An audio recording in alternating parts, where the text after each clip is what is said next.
Вітаю вас, друзі!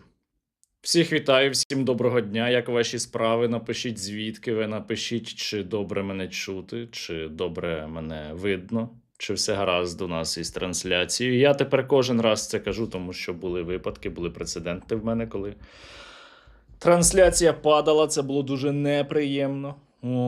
Тому напишіть і на русоріз задонатьте. Так, смачного всім, хто обідає, або вечеряє, або снідає.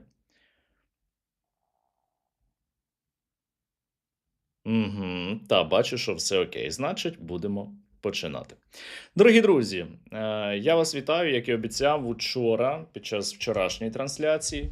Сьогодні проводжу ще один етер на тему того, чи справді Україна зараз змогла зламати ситуацію у війні на свою користь. Ось, відповідь, я думаю, наприкінці кожен зможе дати собі сам, але я особисто своїми міркуваннями деякими поділюся. І для того, щоб зробити такий, знаєте, розігрів, я просто маю процитувати новини останніх днів. В Керчі палає порт після масованої атаки Сил оборони. Також пожежі зафіксовано на території порту Кавказ у Керченській протоці, це навпроти. Уражень зазнали об'єкти ППО по обидва боки Кримського мосту. А ще у Севастополі була загроза FPV-дронів. Після роботи ППО у місті частково зникло світло. Боже, як гарно це звучить, погодьтеся. Від сьогодні скасовано паромні перевезення через Керченську переправу. Та сама паромна переправа, якою тягали бензин, ви уявляєте? Водіїв закликають їхати до півострова сухопутним коридором, де дрони атакують бензовози. Також бензин у Криму більше не продають навіть за талонами та QR-кодами. Гуляй Тераксьонов закликав нікому не вірити і не панікувати. Ситуація під повним контролем, це ніяк не повпливає взагалі на проведення так званої спеціальної військової операції. Учора у Тюмені за понад 2000 кілометрів від державного кордону України дрони атакували нафтопереробний завод. Вперше. Він, правда, горів близько місяця тому сам. Це були точно не ми. Але тепер іще українські дрони туди дістали. А 3 дні тому була масована атака на Москву. Оце, друзі, вам новини за останні 3 доби. Не всі новини, тому що було ще багато ударів по тимчасово окупованих територіях України, інших, не тільки в Криму. Був удар по нафтобазі в місті Гуково, Ростовської області. Я особисто хочу, щоб це місто зникло з лиця землі, бо я маю свою особисту історію пов'язану із містом Гуково Ростовської області. І ні, справа не тільки в тому, що звідти є репер Ремдіга, російський виродок, який підтримує агресію проти України. І не питайте, звідки я це знаю. Справа у тому, що 11 липня 2014 року росіяни вбили мого друга Дмитра Сирбу. Він був прикордонником. Це був 14-й рік, я нагадаю. І знаходився, якщо я не помиляюся, на Луганщині. Вбили його, завдавши ударів градами із території Ростовської області неподалік від міста Гуково. Росіяни вже тоді застосовували регулярні війська для агресії проти України. Отже, новини за тільки останні 3 доби чудові. І повірте, їх буде іще більше, і будуть іще кращі новини. Тому що я писав декілька тижнів тому, що це літо буде найтяжчим для так званої Росії, найгіршим для так званої Росії. І я написав це не просто так. Бачите, що влітку почало відбуватися? А це тільки середина червня. Вже ближче до кінця, але тим не менше, а попереду ще 2,5 місяці. Отож, друзі, давайте поговоримо про те, що у нас зараз відбувається щодо війни. Яка ситуація в повітрі, на морі, на землі і не тільки. Але спершу я, звісно, прошу вас, підпишіться на мій канал. Тут буде трансляція, як я і казав неодноразово, громадянської війни на так званій Росії. Ми будемо пити вино, будемо насолоджуватися цими кадрами. Щоб не пропустити цю трансляцію, обов'язково підпишіться. А ще я наполегливо вам рекомендую задонатити на Русоріз. Тим паче, у нас сьогодні є розіграш, знову невеликий. Ось я вам маю показати оцю красу. Дивіться, це ось такий італійський ніж. Він справді дуже гарний. В нього цікава, до речі, система складання-розкладання. Ось і він може стати вашим за донат від 300 гривень на банку, на поточний Русоріз, яка є закріплена в першому коментарі, і ви можете зараз її побачити. Цей ніж нам надала українська збройна компанія «Ствол», яка продає озброєння, ножі в тому числі. Хоча ніж це не озброєння, це краса.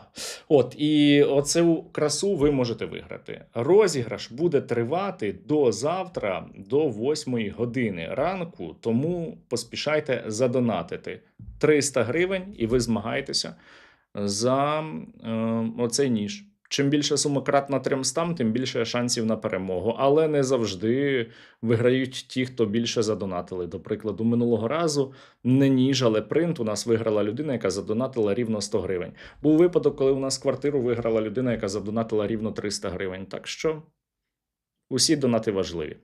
Закидуйте на Русоріз.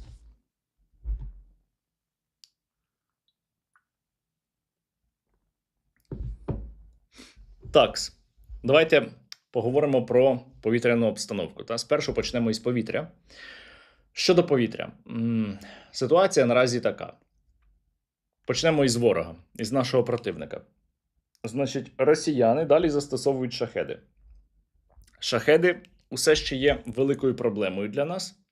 Однак їхня ефективність суттєво знизилася, і це визнають самі російські окупанти, у зв'язку із впровадженням Україною дронів-перехоплювачів. Бувають такі повітряні атаки, під час яких Україна дронами-перехоплювачами збиває більше ніж 50, а інколи і 70% шахедів і гербер, які летять проти нас. Ось. Тому фактор шахедів залишається усе ще дуже значним, однак не настільки болючим для нас, як це було, зокрема, рік тому. Хоча все одно подекуди шахеди прориваються, вони становлять шкоду. Ось зараз вони літають також із використанням інфраструктури на території Білорусі для того, щоб атакувати нашу Житомирщину, Рівненщину та Волинь, але із цим, я думаю, ми розберемося. От, набагато більшою проблемою, є ще крилаті ракети противника, та з крилатими ракетами у нас в загальному досить непогано побудована зараз протиповітряна оборона проти них.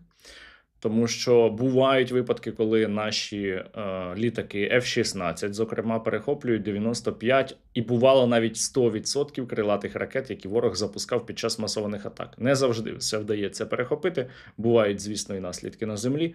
Але ефективність на надзвичайно високому рівні, точно один із найвищих, якщо не най-най рівнів у світі.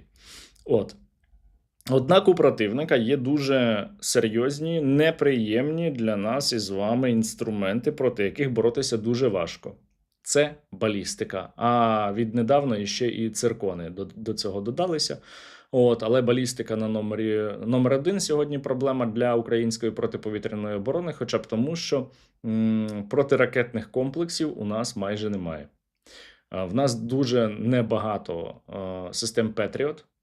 І ще менше до них ракет-перехоплювачів, наприклад, ПАК-3, які можуть перехоплювати російську балістику. І зараз і президент України, і міністр оборони роблять величезну роботу для того, щоб оперативно поповнювати наші запаси, для того, щоб можна було збивати російську балістику, але все одно, коли летить 30 плюс балістичних ракет, це дуже складно перехопити. За правилом, на одну балістичну ракету треба випускати 2 протиракети. Це не завжди вдається, не завжди вони просто є в наявності. Ви можете порахувати, якщо ворог запускає проти нас 30 балістичних ракет за ніч, по столичному регіону, зокрема, то значить нам треба мінімум для відбиття цієї атаки, яка не буде відбита на 100%, бо так не буває в принципі, нам треба мінімум 60 ракет до Петріот.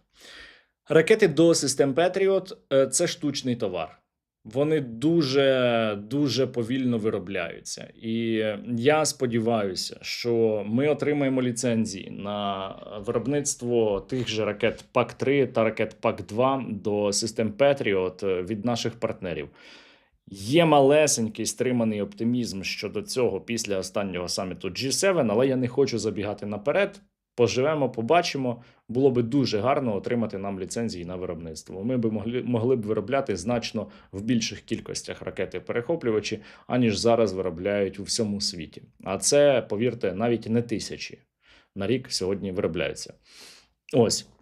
Отака ситуація у нас по атаках, які здійснює противник. Є ще історія з Орєшніком, але тут я навіть не бачу сенсу якось коментувати це особливо. З цього Орєшніка вже самі росіяни насміхаються. Хто підписаний на мій канал, той бачив. Я нещодавно робив в одному з випусків, де росіяни прямо сміються з Орєшніка і кажуть, що, коротше, не будемо вдаватися до нецензурної лексики. Краще задонатьте на Русоріс, тим паче, що є ось отакий чудовий ніж, який нам надала компанія Ствол, і ви можете його виграти за донат від 300 гривень на банку, яка закріплена в першому коментарі в описі до цього відео. Ось розіграш триватиме до завтра, до 8 ранку. Пам'ятайте, що в наших розіграшах програють виключно тільки росіяни. Тепер щодо того, що ми робимо проти росіян у повітряному просторі. Я думаю, що це не секрет. Зовсім. Думаю, всі це помітили. Абсолютно усі, що із березня Україна посилила повітряні атаки проти Російської Федерації. Дуже відчутно посилила. І ми стали перевершувати противника по кількості запущених безпілотників дальнього радіусу дії. І ця тенденція зберігається вже кілька місяців поспіль, місяці 2 або 3 точно. Ми запускаємо більше дронів Deep Strike, аніж росіяни запускають проти нас шахедів у місячному вираженні. Чому вдалося так сильно підвищити ефективність українських дронів? Тому що нічого на війні не буває у вакуумі. Крім кількісного показника, ми також стали отримувати більше влучань наших дронів по російських об'єктах. Тому що можна запустити 1000, а влучить 10. А можна запустити, я зараз абстрактно, а можна запустити 100 і влучить 50. Звісно, це зовсім інші пропорції. Так от, справа в тім, що у росіян суттєво почала виснажуватися їхня загалом система протиповітряної оборони. Виснажуватися і в плані ракет для збиття повітряних цілей, і в плані наявності самих комплексів. Тобто зараз відбувається просто тотальне винищення російської протиповітряної оборони. Про деякі операції ви навіть ніколи не знаєте і, можливо, не дізнаєтеся щодо знищення російських стратегічно важливих комплексів, таких як С-400, наприклад, або С-500. Ця робота здійснюється кожен день, вона не потрапляє у зведення Генерального штабу, але я особисто бачив цю роботу наших воїнів.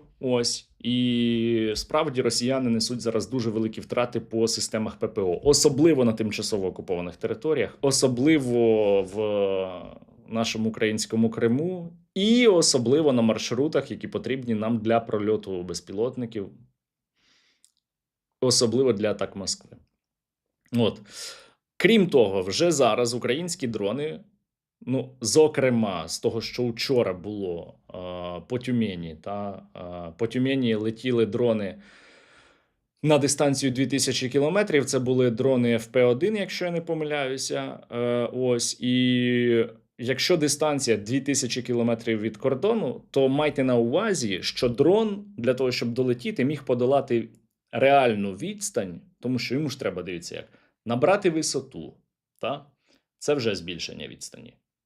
Йому треба маневрувати, облітати зони протиповітряної оборони.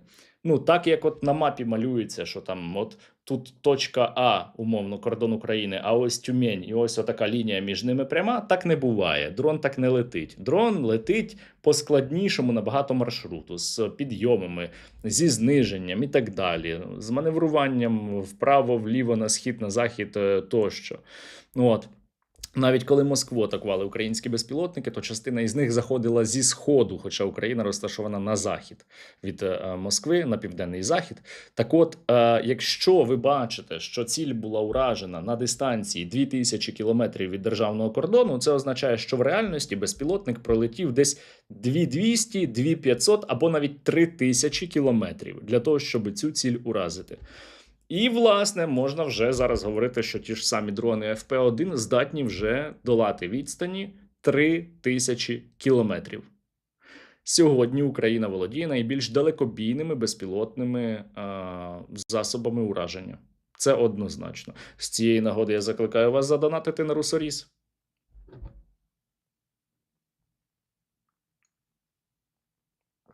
Ось.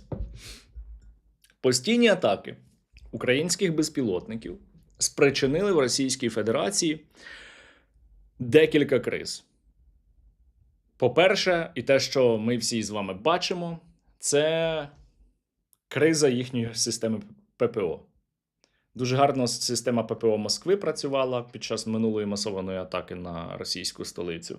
От коли навіть сама російська система ППО била по російських об'єктах, це зафіксовано на багато відео з різних ракурсів. Тобто от росіяни постійно казали, що це ми самі себе обстрілюємо з ППО, а бачите, як воно в реальності. Виявилося, що це робить сама Росія. От. Значить, є ще одна криза. Це криза пального, яку ми можемо спостерігати зараз практично по всій Росії. Про тимчасово окуповані території я навіть казати не буду. В Криму взагалі катастрофа з пальним. От, його просто нема. А криза пального – це одразу вплив на декілька інших сфер. Тобто це вплив на економіку, тому що дорожчає логістика або її просто немає. Це вплив на соціальні настрої. Зараз росіяни, я думаю, ви бачите, як реагують на те, що в них немає бензину. Це і ще додаткові витрати на те, щоб тягнути пальне з країн Азії. Ви просто вдумайтеся. Тобто Росія – країна-бензоколонка. Один з найбільших у світі експортерів нафти. Має одні з найбільших сукупних нафтопереробних потужностей у світі. Мало. І Росія імпортує бензин. Причому не тільки з Білорусі, і той канал треба перекрити, а й, власне, з країн Азії. Це країна-бензоколонка. Дожилися. Ще одна криза, про яку можна говорити, це соціальна. Тобто зараз ми спостерігаємо різке погіршення соціальних настроїв на так званій Росії, деморалізацію російського суспільства поступово, що впливає і на рейтинги Путіна, які йдуть вниз, і це ще за пропагандистськими соціологічними дослідженнями, насправді вони ще нижчі. Ми спостерігаємо втому росіян від війни і прагнення миру. Причому прагнення миру корелюється все більше і більше з українськими атаками. От місто, в яке прилетіли українські дрони і щось там підпалили, воно одразу виступає проти СВО. Воно одразу хоче миру. Тому когнітивний вплив на нашого противника внаслідок українських атак Deep Strike надзвичайно великий. Повірте, це може бути одним із вирішальних факторів для того, щоб перемогти. Путіну все менше довіри через це. Яка може бути довіра і впевненість у Путіні, якщо Пітерський економічний форум збирався він проводити, а в той же день, в перший день відкриття цього форуму прилітають дрони і розносять просто порт Санкт-Петербурга. Це означає, що Путін нічого не контролює. Це означає, що цар не просто голий, він ще й слабкий, він неспроможний. А коли авторитет царя знищується, руйнується в очах суспільства, то воно перестає його сприймати як легітимного правителя, рано чи пізно. Ми з вами про це ще поговоримо рівно за тиждень, буде цікавий подкаст на тему процесів, які відбуваються всередині Росії. Маю зазначити також іще, що великий вплив на погіршення російського становища має Middle Strike. Це можна віднести і до повітряного домену, і до суходолу, але віднесемо до повітряного. Значить, сегмент Middle Strike дронів Це дрони, які летять на середню дистанцію. По-різному класифікують. Від 30 до 200, або до 150, або до 300 кілометрів буває класифікація. Це можуть бути і дуже різні розміри цих дронів. Вони можуть бути квадрокоптерного або мультироторного типу, а можуть бути крилатого типу крило. Вони можуть нести бойову частину умовно від пів кілограма до 200 кілограмів. І виконувати різні задачі. Ну, наприклад, ті, що мають великі бойові частини, вони можуть атакувати мости, які ведуть із Херсонщини в Крим. А ті, що мають менший боєзаряд, там від пів кіло до 3 кілограмів, до 4 до 5, вони можуть атакувати російську логістику, знищувати бензовози, КАМАЗи і так далі. Це все сегмент Middle Strike, він дуже різноманітний. Так само, як і Front Strike, він ще більш різноманітніший, тобто там теж є величезний зоопарк дронів. Можливо, колись я про це напишу книгу і вам про це розкажу, може ви її купите. Там буде про дрони дуже багато, про те, як вони вплинули на війну загалом, і не тільки нашу, а в цілому, на всі майбутні збройні конфлікти. Але мова зараз не про те. Тобто Middle Strike відіграє величезну роль, тому що логістика – це кров війни. Тому що коли в тебе нема логістики, коли ти не можеш привезти своєчасно, паливо, боєприпаси, особовий склад, здійснити евакуацію, в тебе зупиняється твоя армія. Ти не можеш вести активні наступальні бойові дії і не можеш оборонятися. На прикладі поясню. Згадайте, що було з росіянами в Херсоні, коли їх відрізали від сухопутного сполучення з лівим берегом Херсонської області. Росіяни були змушені зробити жест доброї волі.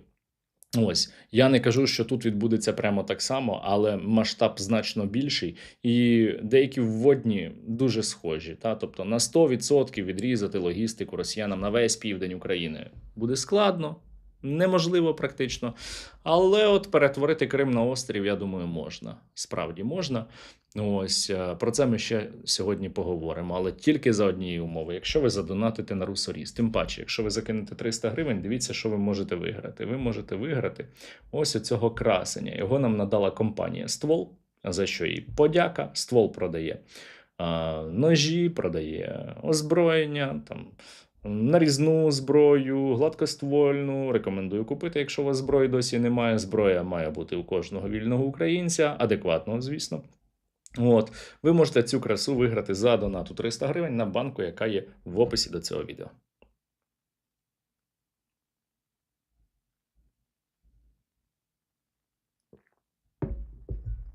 Отож. Про Middle Strike поговорили, майже поговорили.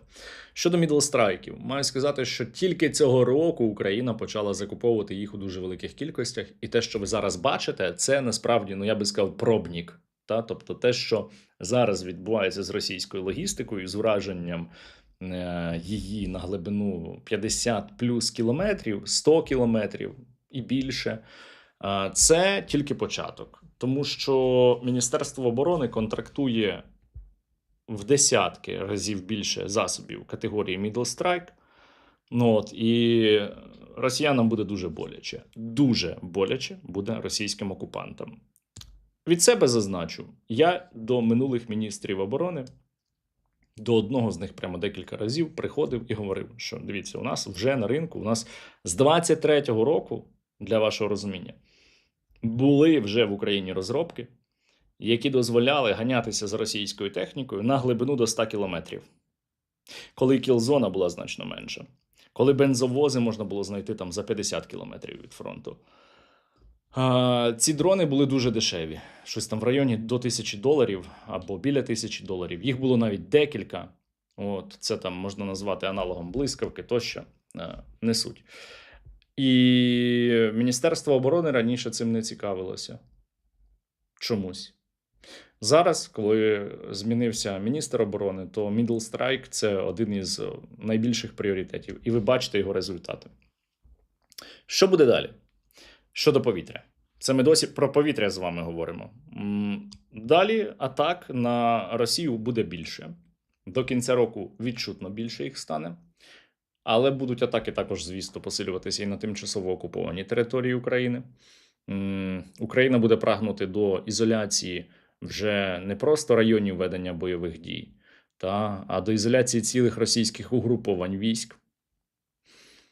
Ну, там, наприклад, угруповання військ Дніпр має здохнути від голоду. Я твердо в цьому переконаний. Україна буде використовувати більше нових засобів. І є ще така інформація, що Велика Британія, можливо, нам невдовзі передасть якісь нові ракети, які розроблялися спеціально для цієї війни, можуть летіти майже на 500 кілометрів і мають бойову частину 250 кілограмів. І це наче як балістика, яка може, наче як кажуть, згідно із даними видання The Telegraph, які можуть вдарити по Москві. Ви уявляєте? Якщо балістика прилетить по Москві, це, напевно, буде неприємно москвичам. Треба остановити війну. Щоб зупинити війну, донатьте на Русоріз. Русоріз наближає мир. Ось. Але є дещо важливіше. Ми то можемо сподіватися на британців, але є дещо важливіше, і це українська балістика. Давайте так, ця тема дуже чутлива. Я особисто знаю про це не так, щоб дуже багато, але щось там чув. Якщо все буде добре, то я думаю, що цього року Україна буде застосовувати свою власну балістику для ударів всередині Росії.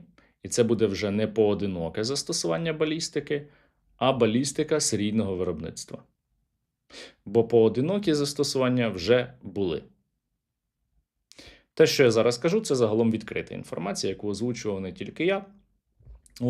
Але якщо все буде добре, то цього року українська балістика набагато відчутніше буде прилітати по території так званої Росії. І коли у України з'явиться своя серійна балістика, це буде історичний момент.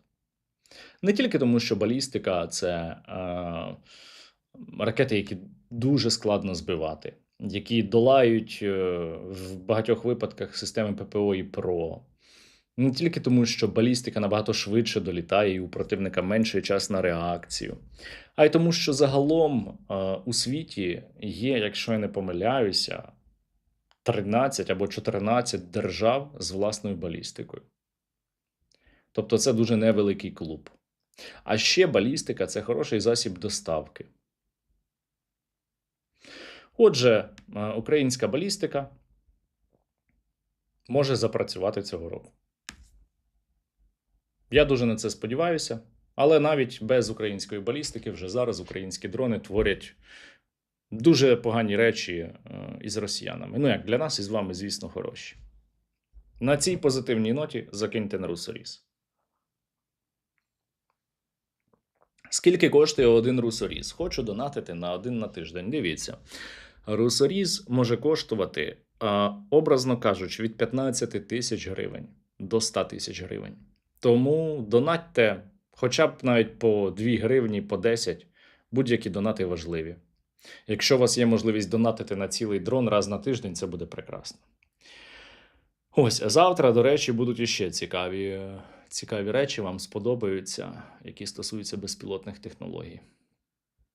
Для того, щоб не пропустити, це прямо буде дуже класно. От я вам гарантую, вам дуже сподобається. От щоб не пропустити, на мій телеграмі ще підпишіться, тому що там завтра о 9 годині це відбудеться. Я попрошу зараз модератора скинути в чатик посилання на мій телеграм, але він буде також і в закріпленому коментарі, і в описі до цього відео.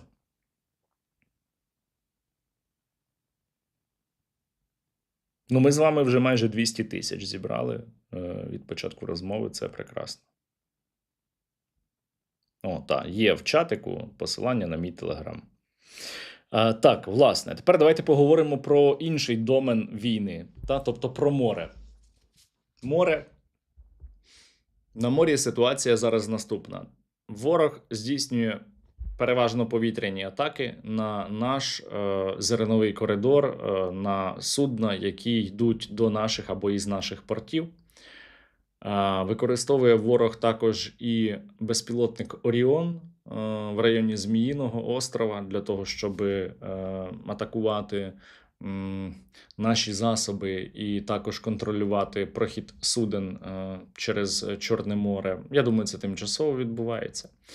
Разом з тим, якщо глобально дивитися на ситуацію, то росіяни зараз мають великі проблеми не тільки в Чорному морі. Там вже все зрозуміло, не буду зупинятися на Чорному морі. В Криму Чорноморського флоту немає. Штаб, вже другий штаб розбомбили. Кораблі ховаються в Новоросійську. От. Значить, росіяни мають великі проблеми на морі, тепер і на Балтійському, і у Середземному морі, тому що у Середземному морі, наприклад, невідомі якісь безекіпажні катери, я не знаю, чиї це могли би бути, от, якихось дуже хороших людей, звісно, ви точно на це не донатили. Так от, вони знищили російський газовоз, от, газовий танкер зі скріпленим газом, скрапленим газом, даруйте. А нещодавно українські безпілотники влупили корвет «Бойкий» в Кронштадті. Це острів неподалік від Санкт-Петербурга. В Сухому Доці він стояв.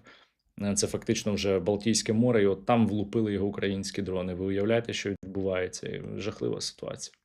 От. А ще наші партнери почали частіше затримувати танкери тіньового флоту Росії, заарештовувати танкери. Швеція має або передати, або вже передала один з суховантажів у власність України. Ось, і я бачу, що партнери стають усе активнішими і все активнішими. От, і це позитивна тенденція, вона мені особисто подобається. Я поки вип'ю водичка, а ви ще задонатьте на Русоріз.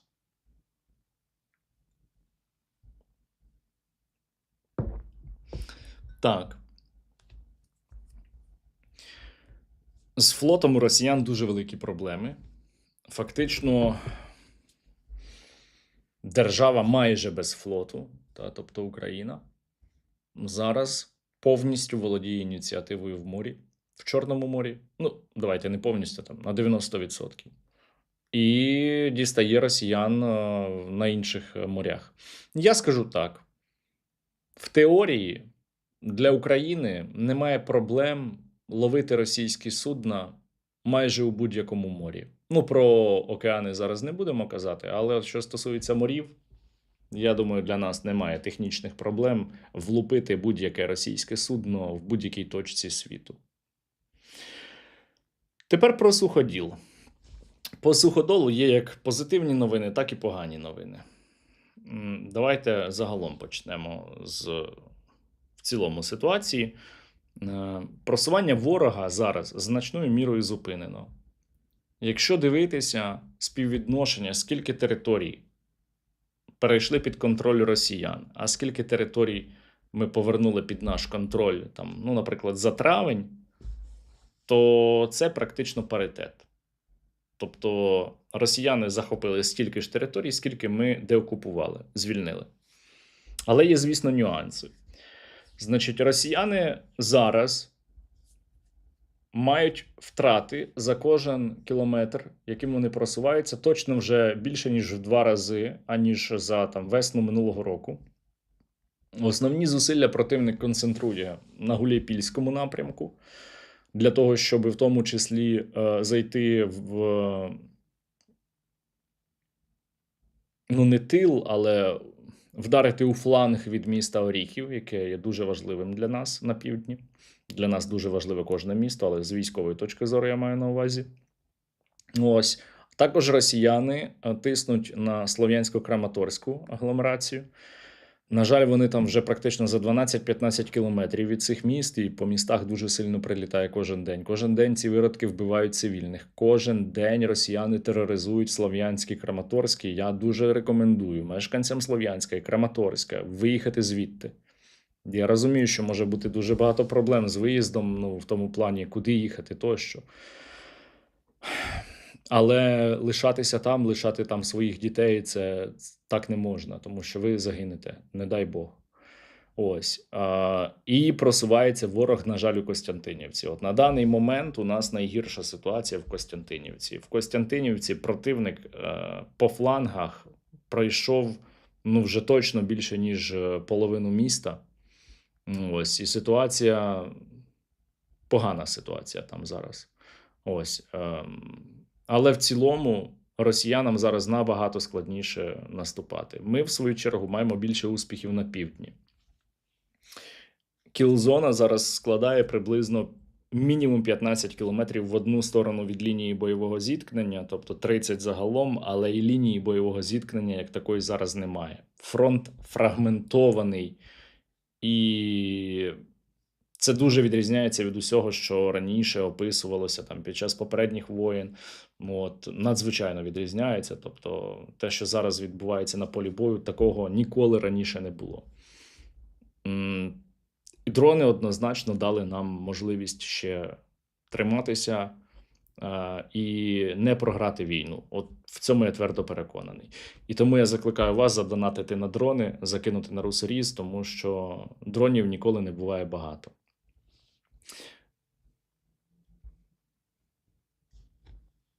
Через те, що кілзона дуже розширилася, зараз навіть захоплення якогось міста не гарантує росіянам подальшого активного просування. Більше того, росіянам стало простіше просуватися саме в містах, аніж на відкритих ділянках. Чому? Тому що в містах простіше сховатися від дронів.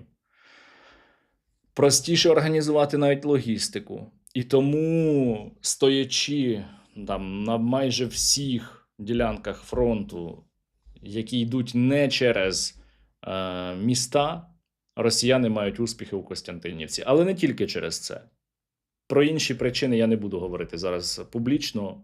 Міністра оборони я поінформував з того, що мені відомо, зі спілкування з військовими на місцях. Ось.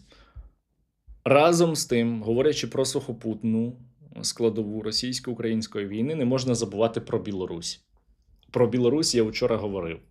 Зараз коротко лише скажу, що так, росіяни намагаються втягнути Білорусь іще активніше у війну, бо вона і так бере участь. Та? Зараз на території Білорусі є елементи інфраструктури для ретрансляції сигналів шахедів. Ось, і я думаю, що їх там не буде рано чи пізно. Або добровільно Лукашенко їх прибере, або вони зникнуть внаслідок дій невідомих добрих людей. У мене є таке передчуття. Ось. Але разом з тим Білорусь надає іншу підтримку. Там є виробництво зброї для російської армії, бензин, знову ж таки, дизель для російської армії зараз постачається з Мозирського нафтопереробного заводу. Це загроза для нас, і це треба припиняти. Так не має бути. Фактично зараз Білорусь стала таким собі тилом так званої Росії. Ось, і з цим треба щось вирішувати. Тим паче, що росіяни зараз вони активно погрожують країнам Європи. Кажуть, раз країни Європи допомагають Україні, то ми будемо атакувати їх, кажуть росіяни. Ну, якщо вони так кажуть, то ми маємо придивитися до Білорусі. Ми маємо діяти асиметрично інколи, але інколи і цілком дзеркально.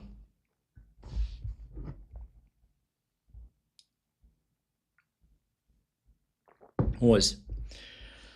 А є ще фактор економіки. З економікою у росіян все ще великі проблеми, але, на жаль, не такі великі, як нам хотілося би, тому що частково їм допомогла війна в Ірані, під час якої вони заробили до 20 мільярдів доларів. Зараз росіяни здійснюють внутрішні запозичення. Ситуація в них в цілому дуже важка. Поки що так вся контрольована. Але оця паливна криза, вона ще більше б'є і б'є по російській економіці, яка, втім, поки що тримається. Але рано чи пізно вона впаде. Причому, говорячи про руйнування майбутнє політичної системи Російської Федерації, я маю сказати, що сама по собі економіка і її занепад не стане там єдиним фактором, який на це вплине. Я думаю, це буде сукупність різних факторів, в тому числі українські атаки на Російську Федерацію цьому дуже добре посприяють. Але це точно економіка, тобто погіршення добробуту, економічної ситуації загалом зіграє свою роль в тому, щоб російське населення зненавиділо Владимира Путіна і так далі. Отже, давайте ще поговоримо про те, які сценарії є у нашого противника. Вводні у нас отакі. Тобто росіяни мають великі проблеми в повітряному просторі під час війни, завдають нам також болючих ударів і створюють нам серйозні проблеми, зокрема своєю балістикою. Але при цьому система ППО росіян значно почала слабшати, і навіть невелика кількість українських безпілотників може створювати їм серйозні проблеми. Це перше. Друге, на морі так росіяни нам заважають і створюють проблеми, зокрема щодо морського нашого коридору експортного. Однак на морі росіянам дуже страшно діяти, і Україна може знищувати російські судна в різних морях.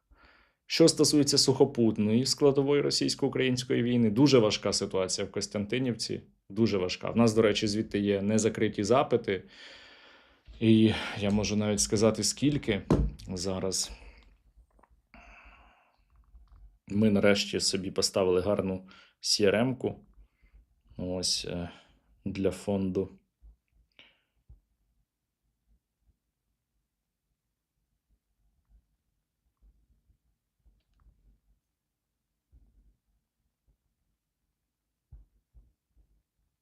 З Костянтинівського напрямку в нас є незакриті запити на 714 тисяч гривень. Не так, щоб дуже багато, але 714 тисяч гривень нам потрібно, щоб закрити запити в Костянтинівку, але є ж ще запити з інших напрямків: з Покровського, з Куп'янського, з Гуляйпільського, з Запорізького напрямків тощо. Тому, будь ласка, закиньте на русоріз.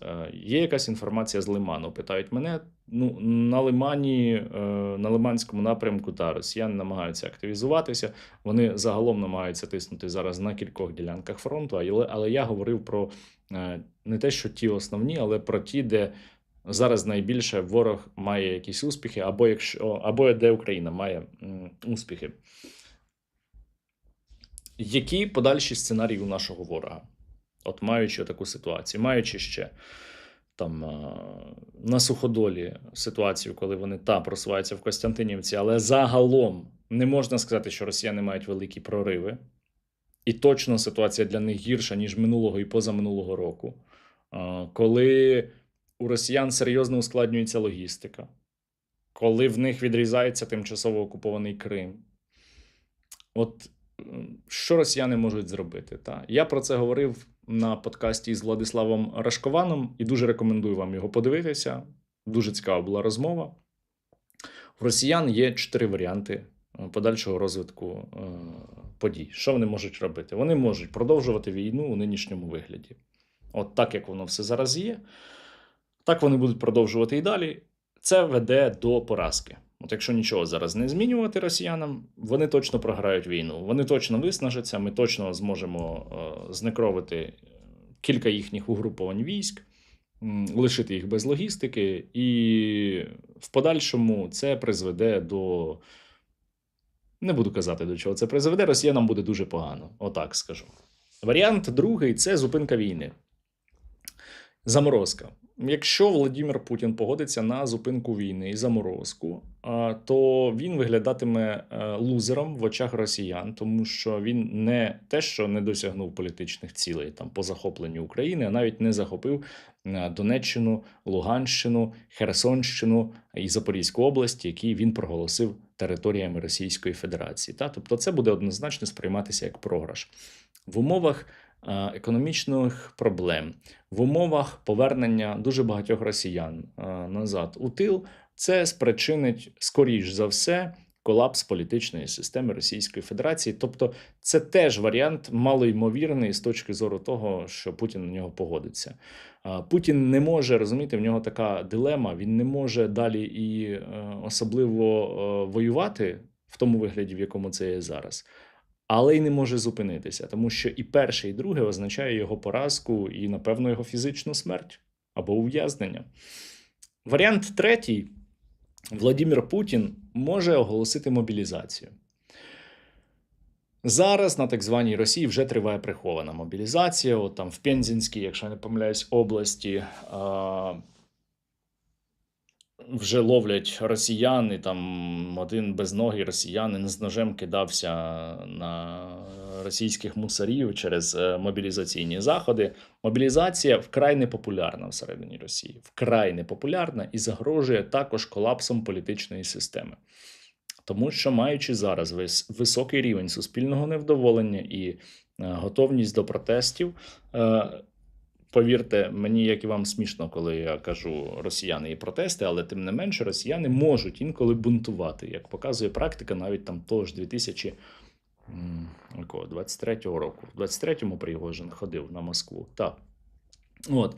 Але мобілізації Путін дуже боїться, дуже сильно боїться. Мобілізація спричинить відтік кадрів. Дуже багато росіян потікають знову з Росії. Росія ще більше матиме проблеми з економікою. Мобілізація спричинить ще більше зростання невдоволення серед російського населення. Диктатор цього боїться. Мобілізація навряд чи вирішить глобально завдання Владимира Путіна щодо російсько-української війни. Тому що кіл-зона настільки велика, ну, тобто, там, мінімум 15 кілометрів з одного боку, що скільки ти м'яса зараз не посилай через поле, його вб'ють дрони. Звісно, мобілізація росіян створить нам проблеми. Я не кажу, що там не буде ніяких проблем. Але втрати у росіян будуть величезні, тобто ще більше, ніж зараз. Тоді ми зможемо вийти точно на 50 плюс тисяч ліквідованих росіян щомісяця, тому Путін точно буде тягнути з питання мобілізації, навіть якщо він хоче її оголосити, то він буде її оголошувати після осінніх виборів до, якщо я не помиляюсь, так званої Госдуми.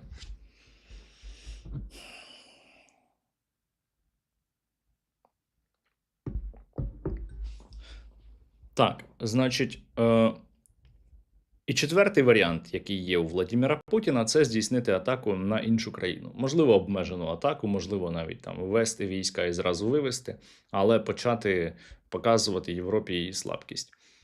Варіант дуже ризикований. З тієї точки зору, що відкривати другий фронт в моменті, коли в тебе є твій фронт перший, і там не все гаразд, ну, це погубило свого часу Німеччину. Війна на два фронти погубила Німеччину під час обох світових воєн. Ось. І я впевнений, що це погубить і Владимира Путіна. Тобто ми маємо 4 варіанти розвитку подій подальших, на які можуть погодитись росіяни. Перше, продовження війни в нинішньому вигляді – поганий варіант. Зупинка війни – заморозка. Поганий варіант для Владимира Путіна, бо він не буде переможцем. Мобілізація – поганий варіант, ризикований, небезпечний для Владимира Путіна. Атака на іншу країну – також небезпечний варіант, тому що може призвести до набагато гірших наслідків. Тобто, звісно, я можу чогось не передбачити. Звісно, десь ці варіанти можуть певною мірою комбінуватися. Та? Але загалом хороших варіантів для так званої Росії зараз нема. Вони відсутні. Яка ж наша стратегія при цьому? Ну, наша стратегія полягає в тому, що ми обороняємося, ми захищаємося на своїй землі. Ми не нападали ні на кого і не починали війну. Ми хочемо, щоб ця війна зупинилася. Нас влаштує і припинення війни по лінії бойового зіткнення, в тому числі тому, що це запустить іще й негативні процеси всередині Російської Федерації. Ось, але загалом наша стратегія така, що ми кажемо, ми хочемо миру. Ми проти війни. Давайте будемо зустрічатися, Зеленський і Путін. Показуємо Трампу наші карти, як палає Москва, наприклад. І кожного разу кажемо Путін, давай, приходь на переговори, давай зупиняти війну. А Путін каже ні. І тоді по Росії прилітає.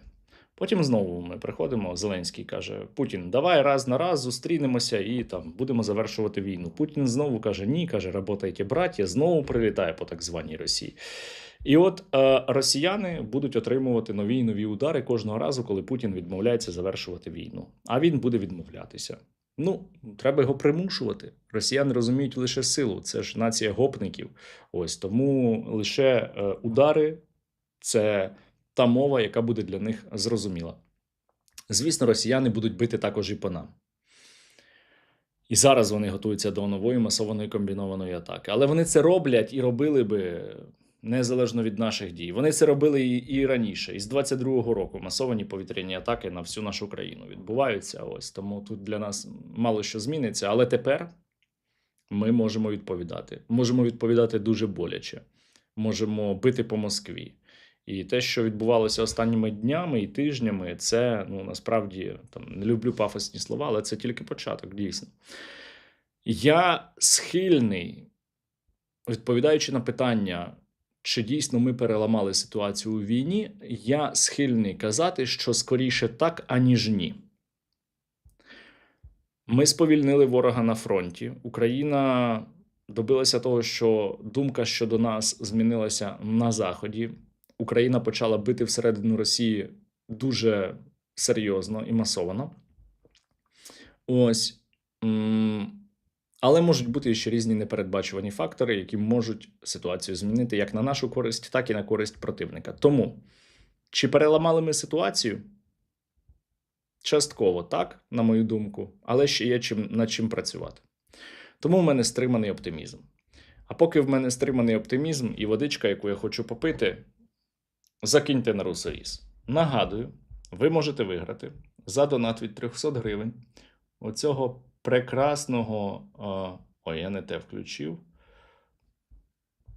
Так, ось оцього прекрасного ножа італійського, ось, який може стати вашим за донат від 300 гривень на банку поточний русоріз, яка є в описі до цього відео і в закріпленому коментарі.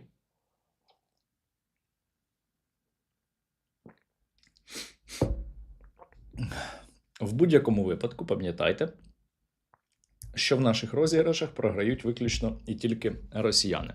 А тепер я перейду до питань від аудиторії, які мені ставили передусім учасники мого закритого особистого каналу.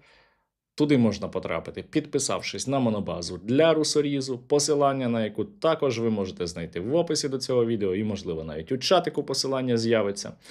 Ось, люди, які є там, це люди, які щомісяця донатять за підпискою на дрони для нашого війська. От вони мають пріоритетне право ставити мені питання. Питань багато, тому, напевно, до питань з Ютуба я не доберусь, але це не точно. Такс.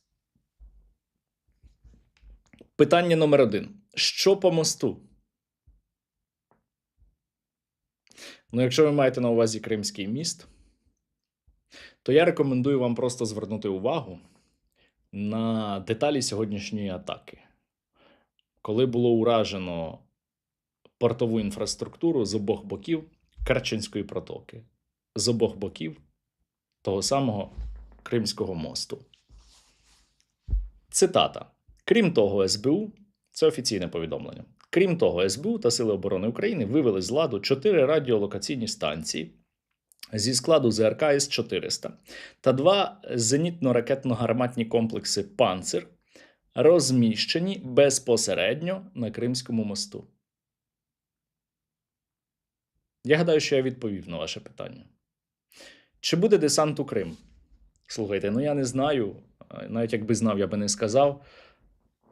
Але питання навіщо? Та? Тобто ми ж можемо фактично ізолювати Крим зараз і без якогось десанту.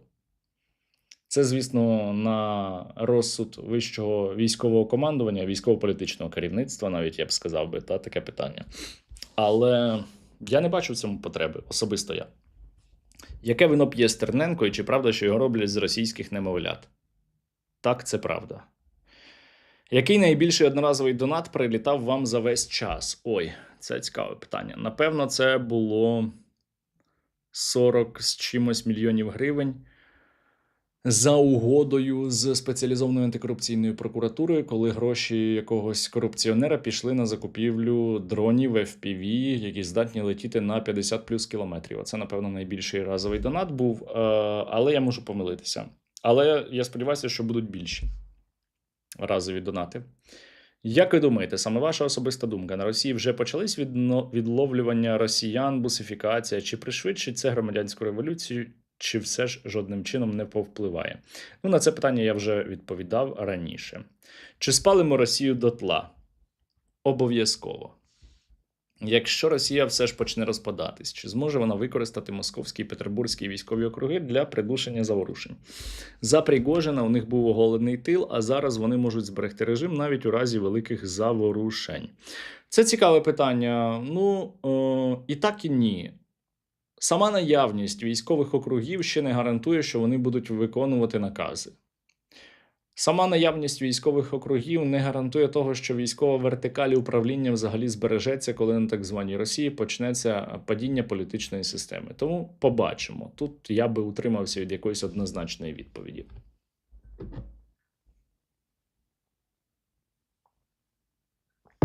Чи можна пошкодити міст так, щоб він був надовго недоступний? Йдеться про Кримський міст, як я розумію. У всякому випадку раніше мости будували з запасом міцності від подібних ситуацій, а про його захищеність годі й казати. Чи будуть у України такі можливості? Чи є у України такі можливості? Ну, дорогі друзі, я не хочу там, знаєте, багато в ефір говорити, щоб не наговорити зайвого, але скажу так. Україна знає, як зробити так, щоб Кримський міст припинив своє існування. Росія якось повільно програє. Запоріжжя і сусідів закидують кабами. Як боремося з авіацією, що пускає каби? Де вони взагалі? Ну, звісно, найкраще ППО – це знищення авіації на аеродромах противника. Це інколи роблять наші військові, але це вдається не завжди. Я думаю, що глобально ми зможемо змінити ситуацію з російськими керованими авіабомбами наступного року. Коли ми отримаємо Гріпени, і до них будуть нам постачатися ракети класу повітря. Повітря Метеор. Це вже підтверджена інформація.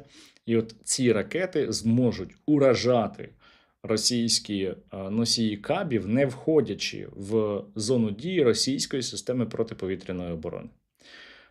Тому я думаю, що, на жаль, раніше, наступного року, проблема з кабами лишатиметься однією з найбільш актуальних для нас. Я, от говорячи про повітряний простір, не згадав про каби. Так, вибачайте.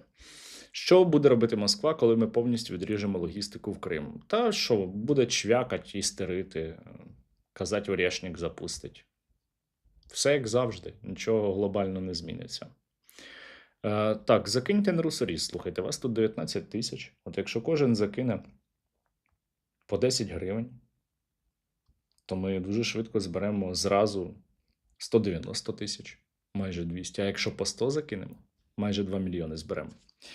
Так, чому ми досі не били по складах російських торговельних майданчиків Wildberries, Озон тощо? В нас вже неодноразово були прильоти по епіцентрах, Новій пошті. Це мав би бути суттєвий удар як по малому підприємництву, так і психологічний. Ну, дивіться, по-перше, ми не росіяни.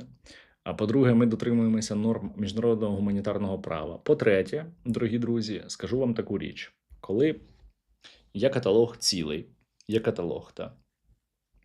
каталог цілей, і, значить, там є НПЗ 1, 2, 3, нафтоперекачувальна станція X, Y і так далі. А коли є склади з боєприпасами, нафтобази, виробництва ракет і безпілотників, і є Озон або Wildberries, як ви гадаєте, маючи обмежений ресурс, у нас же нема 10 тисяч дронів запускати, поки що принаймні по так званій Росії, щодня. От коли є такий обмежений ресурс, куди раціональніше його витрачати? Чи хочу я, щоб горіло все на Росії? Хочу. Чи хочу я, щоб в них згоріло і Wildberries, і Озон, і що там в них ще є? Так, я хочу цього, звісно. Я хочу, щоб вся Росія палала, тому що після всього того, що росіяни зробили проти нашого народу, проти нашої країни, вони мають згоріти живцем. Але реальність така, що в нас обмежені ресурси і цілі доводиться вибирати. Чи є у нас стратегічний план Б на випадок, якщо ніякого повстання не станеться на так званій Росії? Путін далі керує, раби терплять і далі ниють, але волочаться на війну проти нас. Ну, дивіться. Я би не казав про план Б. Якщо Путін буде продовжувати робити все, як робив зараз, і навіть якщо він оголосить мобілізацію, нічого після цього не станеться, ми ж не припинимо вирізати росіянам логістику. А як вони будуть наступати або утримувати оборону, не маючи поставок боєприпасів, техніки, особового складу. Ким і чим, якими силами та засобами. Тому тут таке питання. Це не про план Б. Головне, щоб ми робили те, що ми робимо зараз, і нарощували наші удари Deep і Middle Strike. Чому, на вашу думку, Китай не допоможе Росії, як Європа допомагає нам? Ну, слухайте, я там не такий геополітичний експерт, але я гадаю, що Китай дивиться іще на глобальні ринки. Йому важливо торгувати із Європою, і зі Сполученими Штатами, і з іншими країнами. Якщо він почне прямо аж дуже активно, бо він все одно допомагає росіянам. Але якщо комуністичний Китай почне аж дуже активно допомагати Росії, то це вдарить по самому комуністичному Китаю. Раз. Два. Я думаю, що комуністичний Китай ще скаже своє слово свого часу, коли у Росії будуть величезні ще більші проблеми, ніж зараз. Він скористається моментом, щоб урвати собі шматочок Московії. Чи не зарано ми про все це говоримо, щоб не було як у 23-му році? Я бачу, що ситуація від 23-го року кардинально відрізняється, тому що в 23-му році ми говорили лише про контрнаступ. Зараз ми, слава Богу, не говоримо про контрнаступ, але є глобальні тенденції, які дуже сильно змінилися. По наших ударах по Росії, по вирізанню логістики і так далі, по проблемах всередині самої Російської Федерації, які дають мені можливість от думати саме так, як я думаю. Але ви можете зі мною, звісно, не погоджуватися. Я закликаю зі мною не погоджуватися, тому що думки повинні бути різні. Чи збільшується допомога від союзників? Яка тенденція по цьому питанню? Слухайте, зайдіть, почитайте сторінку Міністерства оборони або сторінку Михайла Федорова. Там всі останні оновлення про те, що нам постачають союзники, з того, що можна говорити. Бо якщо ви звертали увагу, то останнім часом у нас не всі союзники оголошують, що вони постачають і у яких кількостях, і правильно роблять. Як змінилася ситуація з постачанням дронів від держави? Чи вдалося налагодити поставки і вирішити проблему з передачею непридатних до використання дронів підрозділами? І чи ми далі потребуємо програми Редрон? Дивіться, по програмі Редрон ми будемо, скоріш за все, її закривати, тому що нам бракує фінансування на неї. Це програма з переробки дронів, які є в підрозділах. Раз. Два. Якість дронів поступово стає кращою. Три. Буде впроваджено тендерну процедуру закупівель дронів, коли не буде людського фактора і корупційних ризиків при формуванні потреби на ті чи інші дрони, і я думаю, ситуація значно покращиться. Тому я бачу роль нашого фонду не скільки навіть в майбутньому в поставках дронів на фронт, від чого ми не відмовимося, бо їх ніколи не буде достатньо, навіть коли зміниться підхід до забезпечення бригад і зникне оцей ручний розподіл, який є зараз. Коли бригада зможе розраховувати на певну кількість засобів гарантовано, все одно треба буде допомагати армії. Але я думаю, що ми ще більше сфокусуємося на інноваціях. Те, чим ми зараз займаємося. Отак я відповім. На мій телеграм підпишіться, бо завтра побачите новини класні з цього приводу. Доброго дня, Сергій. Питання по нашій роботі по логістиці ворога. Бачив, що росіяни почали відправляти мобільні вогневі групи для прикриття своїх бензовозів. Наскільки це ефективно? Чи це не стане для нас перешкодою до повного перерізання логістики? Слухайте, ворог вдається до протидії. Він буде і антидронові сітки намагатися чіпляти по цих маршрутах, де ми б'ємо. Звісно, це створює нам проблеми. Ніколи один засіб не може дати 100% ефективності по протидії засобу нападу. Але мобільні вогневі групи – це плюс 5% умовно. Сітки – це ще плюс 5%. От уже 10%, тобто умовно в одному з 10 випадків нам буде складніше вразити ціль. Будуть інші заходи, до яких будуть вдаватися росіяни для того, щоб протидіяти. Звісно, там не сидять дурні, не думайте так. Вони будуть все одно вибудовувати протидію, намагатися шукати варіанти, як відбивати наші повітряні атаки. Але і ми будемо адаптовуватися. Зараз боротьба щита і меча така, що меч набагато випереджає щит. Ми щось іще придумаємо.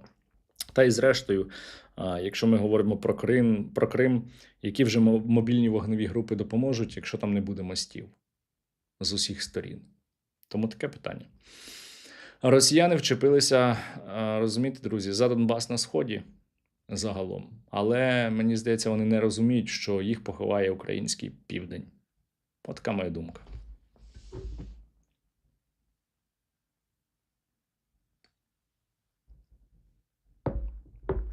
Сергію, як ви думаєте, Єлабуга згорить? Думаю, згорить. Питання лише коли. Так, дорогі друзі, на цій позитивній ноті я маю бігти.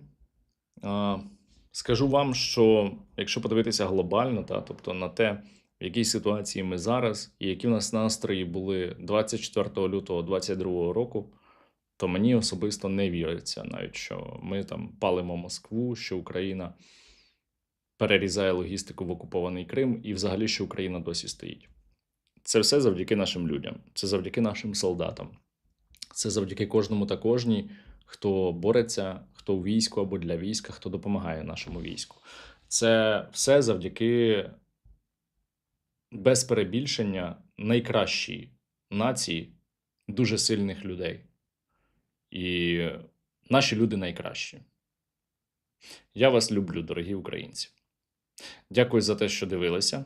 Дякую за те, що допомагаєте нашій армії. Не зупиняйтеся, реквізити в описі. І слава Україні!